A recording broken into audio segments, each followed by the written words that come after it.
आज अलीगढ़ में अवैध कब्जों की पैमाइश हुई।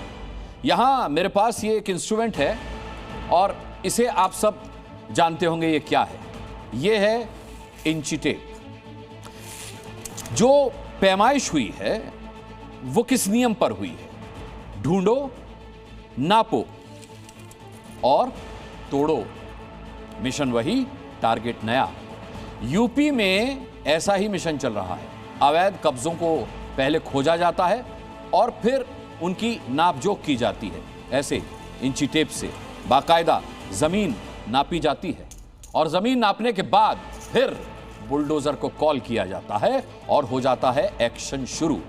2026 में 20 दिन बीते हैं और देखिए किस तरह ये ढूंढो, नापो और तोड़ो का मिशन चला है। बहराइच में 10 अवैध मजारों पर बुलडोजर एक्शन हुआ है। बलरामपुर में एक अवैध मजार को जमींदोज किया गया है। देवरिया में एक अवैध मजार ध्वस्त की गई है और श्रावस्ती में भी एक अवैध मजार अपने अंजाम तक पहुंची है, यानी जमींदोज हुई है। तो वहीं संभल में 2 अवैध मस्जिदें और एक मदरसे को बुलडोजर ने उसकी नियति दिखाई है। अब ढूंढो, नापो, तोड़ो मिशन जानते हैं कहां पहुंचा है? अलीगढ़ पहुंच गया है, जहां अवैध कब्जों की पैमाइश हो रही है और एक मस्जिद का कुछ हिस्सा इसकी जद में आ रहा है, जिसके बाद भाईजान आंखें तरेर रहे हैं। देखिए,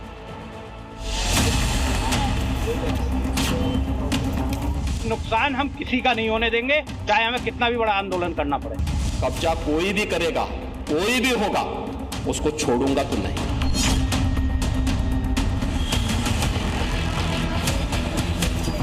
किसी के भी दबाव में कोई कार्रवाई नहीं होने देंगे। तो उसमें बुलडोजर भी चलेगा, उसको भी कोई रोक नहीं सकता।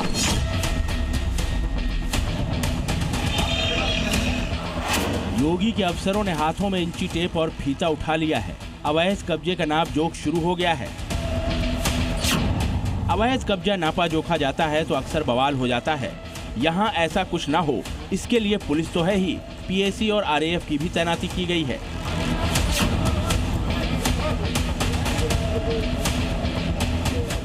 नगर निगम की ओर से हो रही नापजोख की जद में ये मस्जिद भी है।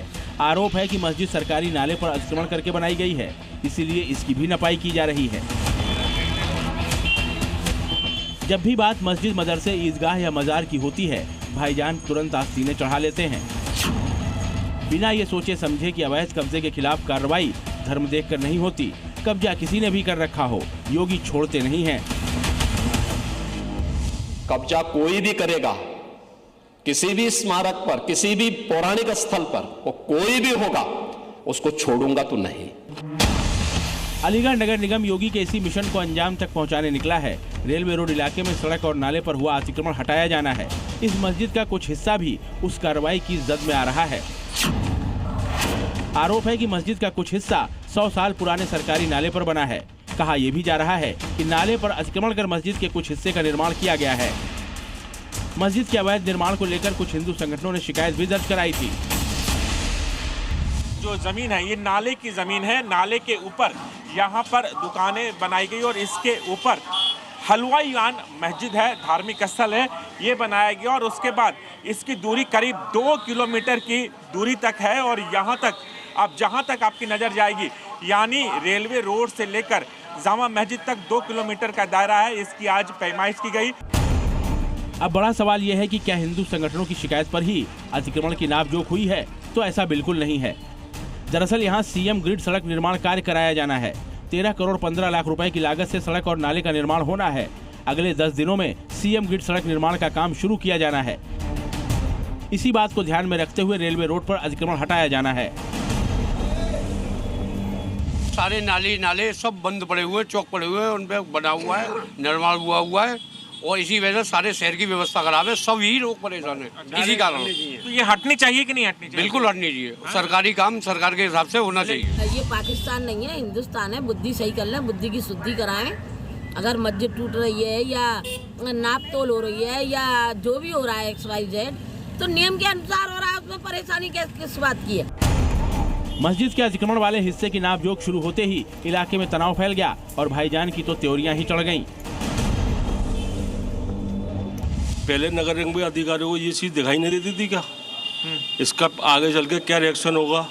तो ये जो तो अब तो ये जानबूझ के सारी चीज़ें हो रही हैं सर, हिंदू मुस्लिम हो रहा है और कुछ के अलावा कुछ नहीं। और सैकड़ों मंदिर बने हुए हैं, सैकड़ों हिंदुओं की दुकानें नाले पर बनी हुई हैं। 1000 साल से ये शहर बसा हुआ है और नाले चल रहे हैं, नालियाँ चल रही हैं और इसमें किसी को आपत्ति नहीं है। आज आपत्ति हो गई नहीं, एक तरफा कार्रवाई का कोई मतलब ही नहीं है।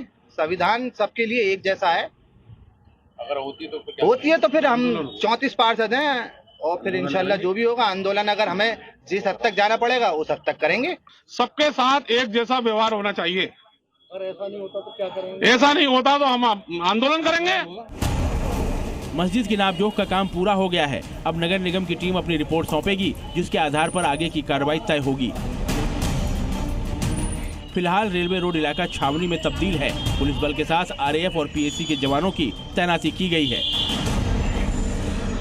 कुछ स्थानीय लोग हैं, उनका कहना है कि ये सिर्फ दिखावे के लिए किया जा रहा है, हिंदू मुस्लिम करने के लिए किया जा रहा है। लेकिन कुछ लोगों का कहना है कि जो भी प्रशासन की तरफ से आदेश होगा उसी के तहत यहाँ पर कार्रवाई की जाएगी। और यही वजह है कि जो धार्मिक स्थल है, मस्जिद है, उसके भी नीचे भी यहाँ पर नाला है, नाले के ऊपर दुकानें बनी हुई है, मस्जिद का कुछ हिस्सा भी बना हुआ है। राजू राज, जी मीडिया, अलीगढ़। 72 घंटे के बाद पूजा बनाम नमाज का झगड़ा बड़ा हो सकता है। ऐतिहासिक भोजशाला में हिंदू आस्था और मुस्लिम इबादत पर जंग छिड़ी हुई है। हिंदू पक्ष बसंत पंचमी पर अखंड पूजा की तैयारी कर रहा है, तो वहीं भाईजान जो हैं वो अपनी कमाल मौला मस्जिद में नमाज की बात पर अड़े। अब मामला सुप्रीम कोर्ट में है। सवाल है कि आखिर 23 जनवरी को भोजशाला में क्या होगा। निगाहें भले कोर्ट पर हैं, लेकिन सनातनियों ने आज इसकी झलक दिखा दी, जब मंगल के दिन अमंगल दूर करने की कामना लिए बड़ी संख्या में भक्त भोजशाला पहुंचे। और फिर वहां क्या हुआ, देखिए इस रिपोर्ट में।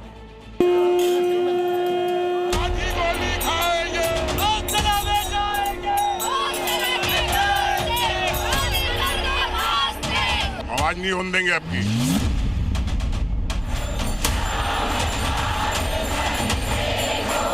बसंत पंचमी तो साल में एक बार आती है, शुक्रवार हर हफ्ते आता है।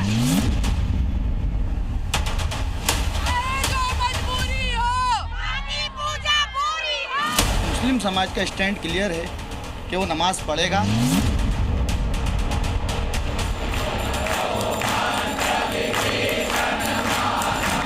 भोजशाला में जैसे जैसे वक्त बीत रहा है, वैसे वैसे तनाव का मीटर भी बढ़ता जा रहा है।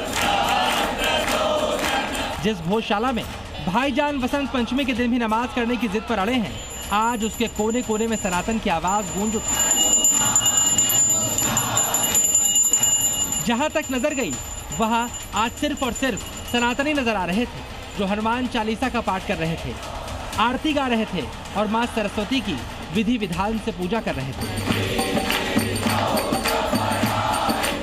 मंगलवार के दिन की गई पूजा के साथ ही हिंदू पक्ष ने दिखा दिया और बता दिया कि 3 दिन बाद यानी बसंत पंचमी के दिन यहाँ पर क्या होने वाला है। बाकायदा इसके लिए मंदिर में पोस्टर भी लगा दिए गए हैं, जिसमें लिखा गया है बसंत पंचमी के दिन यानी शुक्रवार के दिन अखंड पूजा की जाएगी।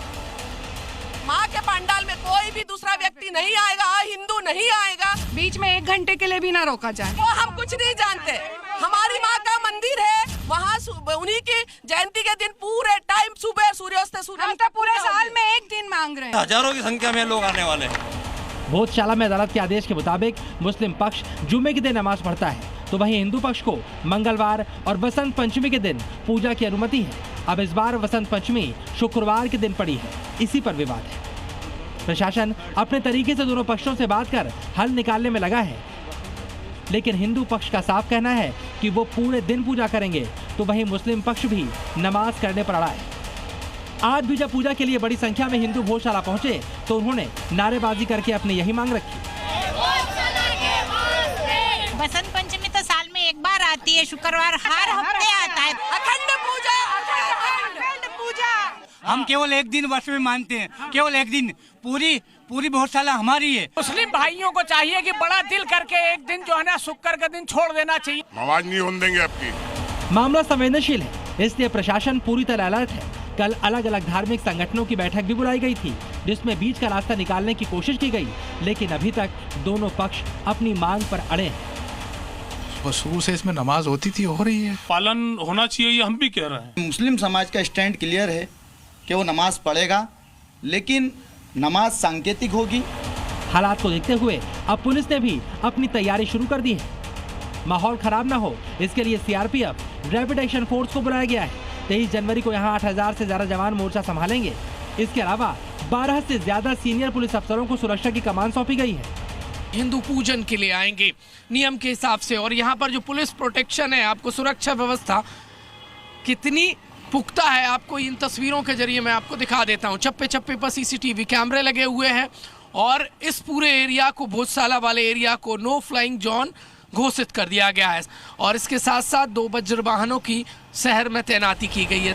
पुलिस की चिंता इसलिए भी बढ़ी है क्योंकि जब जब बसंत पंचमी और जुमा एक दिन पड़ा है, तब तब यहाँ पर तनाव देखने को मिला है।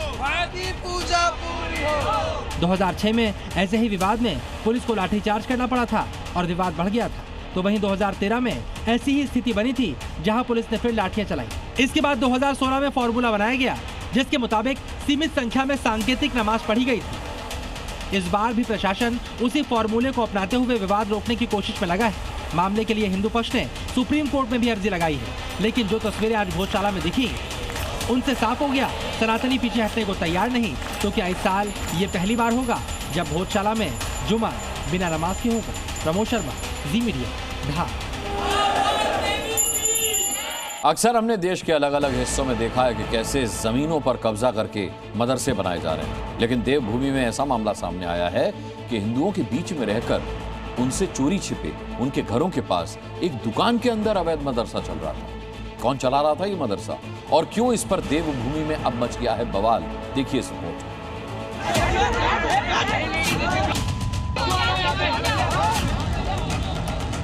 आज हमने उसे रंगे हाथों पकड़ा।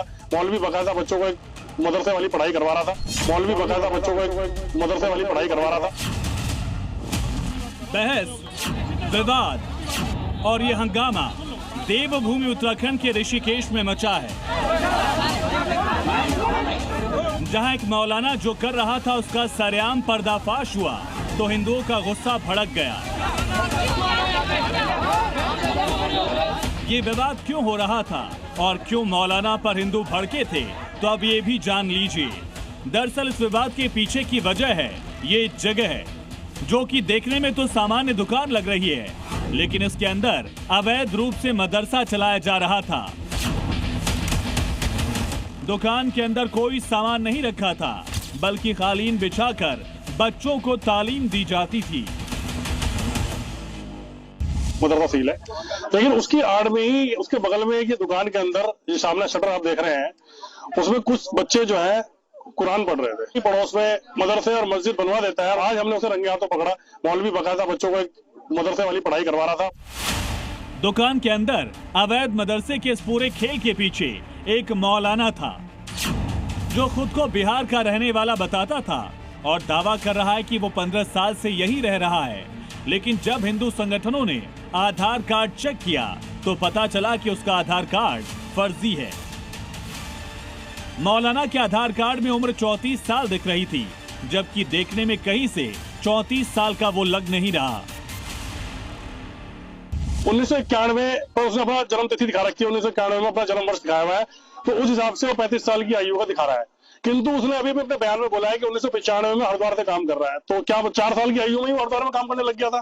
तो एक नकली आईडी बनाकर बिहार से जहां से वो आया वहां का सत्यापन उसके पास नहीं है। आधार कार्ड फर्जी निकला तो हिंदू संगठनों ने मौलाना को घेर लिया, उसे अपनी असल पहचान बताने को कहा। तो मौलवी के पक्ष में भी समर्थक आए, हिंदू संगठन के लोगों से भिड़ गए। बात हाथापाई तक पहुंची, लेकिन पुलिस की वजह से मामले को संभाल लिया गया। ये बिहार का व्यक्ति बिना सत्यापन के यहाँ रह रहा, 34 साल का है, लग रहा है 34 साल के। ये वो तो वो 34 के वो बताएंगे 34 के। अरे तो आप पूछ क्यों नहीं रहे? पुलिस ने इसके बाद आरोपी की जांच कर कार्रवाई का भरोसा दिया, लेकिन हिंदू संगठन से भरोसे से नहीं मानने वाले। उन्होंने चेतावनी दी कि अगर अवैध मदरसा बंद नहीं हुआ तो बड़ा आंदोलन होगा। तो ये जिहाद सिखाया जाता है इन मदरसों में कि इस तरह के मदरसों पर रोक लगनी चाहिए, अन्यथा हम इसका सड़कों पर उतरकर पुरजोर विरोध करेंगे। सामने हमारी दुकान है, तो सर हम अपनी नमाज उसमें पढ़ते हैं, तो सर उसको भी सर मदरसा शब्द से नवाजा गया। चीजों को बिना जांचे और उसको सर गलत तरीके से पेश करना। ये अवैध मदरसा ऋषिकेश के कुनाऊ गांव में चल रहा था। ये वो गांव है जहां पहले भी एक मदरसा चलाया जाता था, जिसे फिलहाल कोर्ट के आदेश पर बंद किया गया। लेकिन उसके बाद अब इस दुकान में मदरसा चलाने के आरोप लगाए गए। हिंदू संगठनों के मुताबिक साजिश के तहत ही ये मदरसा यहाँ फिर से बनाया गया था। जो संख्या बढ़ाने वाली तालीम उन्होंने उत्तराखंड में बढ़ा रखी है कि यहाँ से पूरे उत्तराखंड में अपनी जनसंख्या बढ़ाकर मदरसे मस्जिदों के नाम पर अवैध निर्माण करे जा रहे हैं, मदरसों के नाम पे अवैध निर्माण हो रहे हैं, कब्रिस्तानों के नाम पे, मजारों के नाम पे। ऋषिकेश के इस इलाके में तो शिकायत के बाद अवैध मदरसे का पता चल गया, लेकिन सवाल ये कि क्या देवभूमि में चोरी छिपे और भी कई मदरसे बनाकर साजिश रची जा रही है?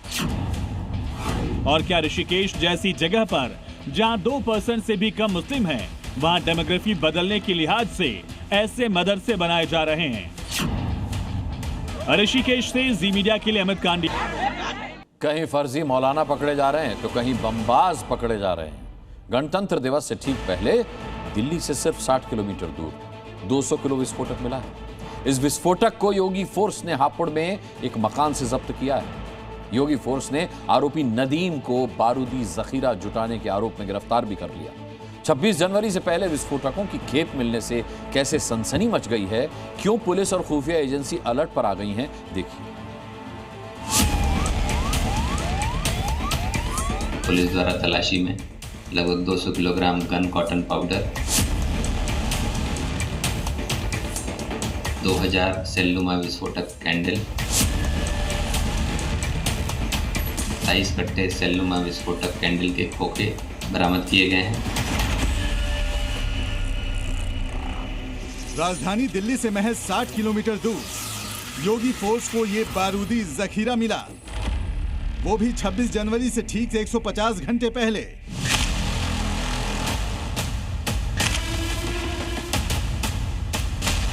तस्वीरों में जमीन पर बिखरा जो सफेद पाउडर दिखाई दे रहा है, इसे मामूली समझने की भूल कतई मत कीजिएगा।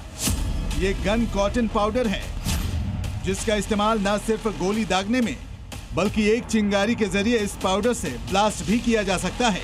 और जानते हैं, इसी गन कॉटन पाउडर की भारी खेप यूपी के हापुड़ से मिली है, वो भी एक मकान में।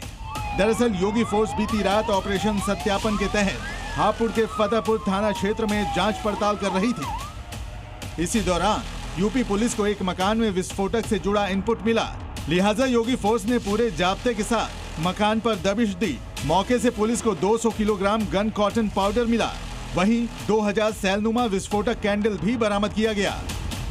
लगभग 200 किलोग्राम गन कॉटन पाउडर, 2000 सेलनुमा विस्फोटक कैंडल तथा 27 कट्टे सेलनुमा विस्फोटक कैंडल के खोखे तथा अन्य पटाखे बनाने के उपकरण बरामद किए गए हैं। घटना में संलिप्त एक व्यक्ति नदीम पुत्र रफीक निवासी टिल्ला मोड़ गाजियाबाद को हिरासत में लिया गया है तथा उसके अन्य साथियों की तलाश की जा रही है। पुलिस की गिरफ्त में बारूदी जखीरे के साथ चेहरे पर मास्क लगाकर खड़े इस शख्स का नाम नदीम है, जो कि गाजियाबाद के फरूख नगर का रहने वाला है। जांच में खुलासा हुआ है कि 20 दिन पहले ही नदीम ने इस मकान को किराए पर लिया था और यहां पर विस्फोटकों की खेप जुटाई। हालांकि पुलिस जांच में यह भी सामने आया है कि इन विस्फोटकों का इस्तेमाल पटाखे बनाने में किया जाना था, मगर 26 जनवरी से पहले हापुड़ में भारी तादाद में विस्फोटक मिलने से सनसनी जरूर मच गई, क्योंकि दिल्ली लाल किला ब्लास्ट के तार यूपी के हापुड़ से जुड़े थे। स्पेशल सेल ने हापुड़ से डॉक्टर फारूक को गिरफ्तार किया था। जांच में डॉक्टर फारूक पर विस्फोटकों की आपूर्ति का आरोप था। योगी ने दंगाइयों के खिलाफ जो मॉडल दिया है, उससे आज एक दंगाई का ट्रीटमेंट किया गया। यूपी में तो ऐसा ट्रीटमेंट आम बात है, लेकिन इस बार एक्शन हुआ है राजस्थान के करौली में। दंगों के आरोपी अमीनुद्दीन खान की अवैध संपत्ति पर जबरदस्त बुलडोजर चला है। अमीनुद्दीन खान सिर्फ दंगाई नहीं बल्कि राजस्थान का औरंगजेब भी था, क्योंकि उसने एक शिव मंदिर को तोड़कर उस पर अपना महल बनाया था। लेकिन अब वो सब कुछ मिट्टी में मिल चुका है।